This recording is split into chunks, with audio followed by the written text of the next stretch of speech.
One of the caveats that I do have some personal information that I did get personally involved in was some information that had to do with the Stargates and Looking Glass, and more specifically the 2012 problem with those projects. The popular opinion of what's out there right now is that the project was shut down because there was a problem when we approached 2012.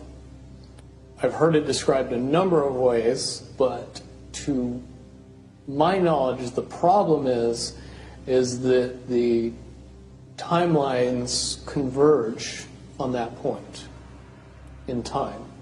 And when you know enough about the Stargate projects and the Looking Glass project to know how string theory works and how the possibility of possibilities works and how making one choice over here doesn't necessarily mean that the other choice couldn't exist at the same time.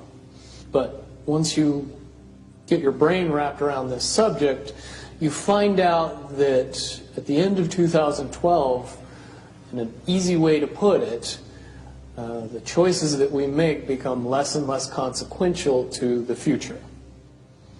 And eventually we're pushed into this bottleneck of time, no matter which choice we make.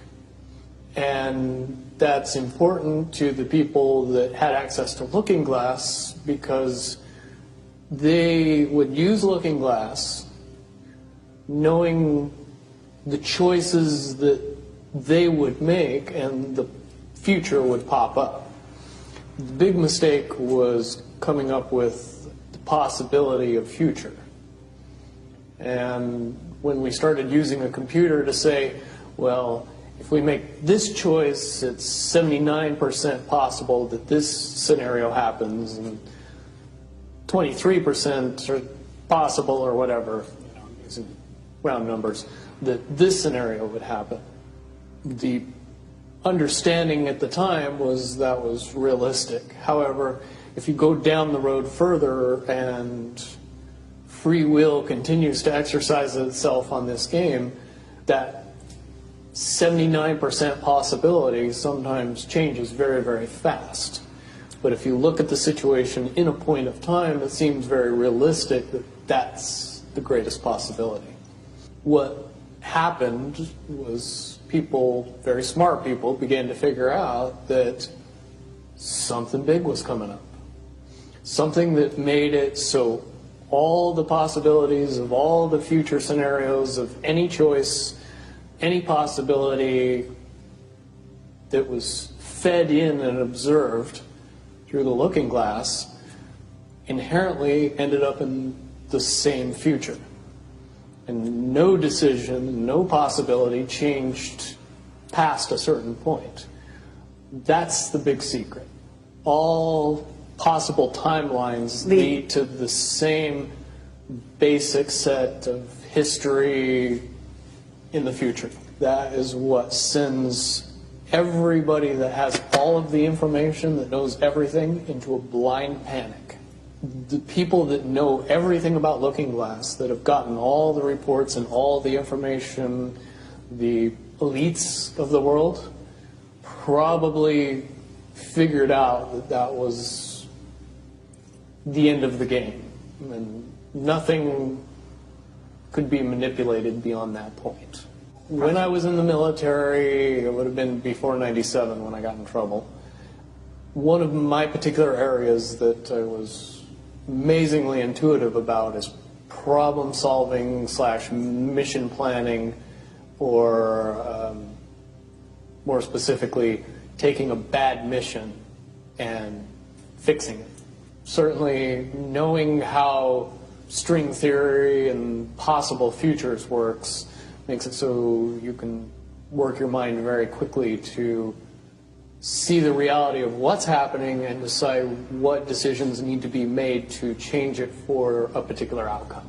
At a certain point, after they're done hearing the computer tell them this is what's going to happen over and over and over and over again, all they become focused on is how do we fix it? What I do know is that I was called in and asked to solve this problem, this timeline contraction problem. And I eventually did my due diligence and did all the investigating and basically only had one piece of information, and that was reinforcement. The computer's right.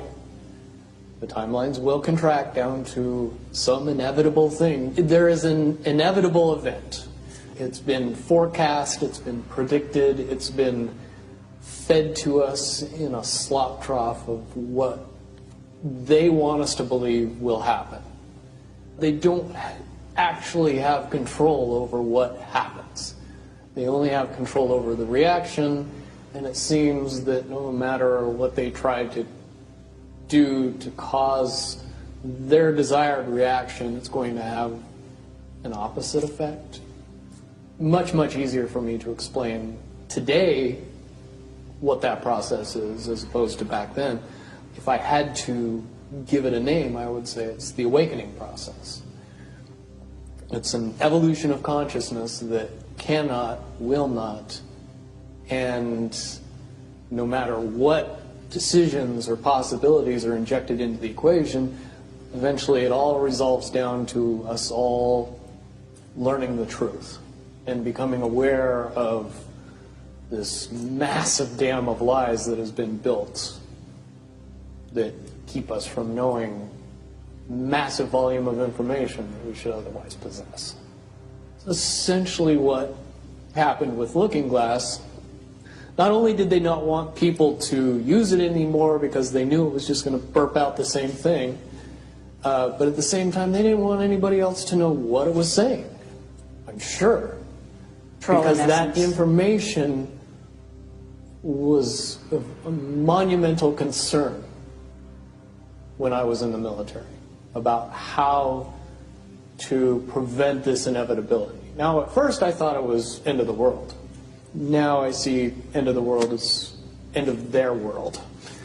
The biggest cherry on top of all this conversation would be a synopsis to say that if I could convince everybody out there that for all intents and purposes, what we believe to be true eventually becomes true.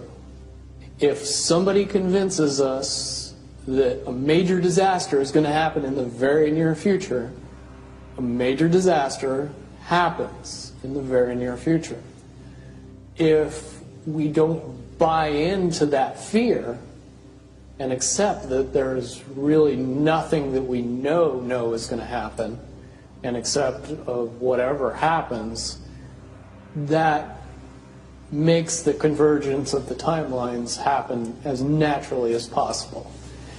Any attempts to try to go away from this one inevitable conclusion, I again see as a new beginning, an end of this reality, the beginning of something that we can't even possibly understand based on the level of our beliefs currently.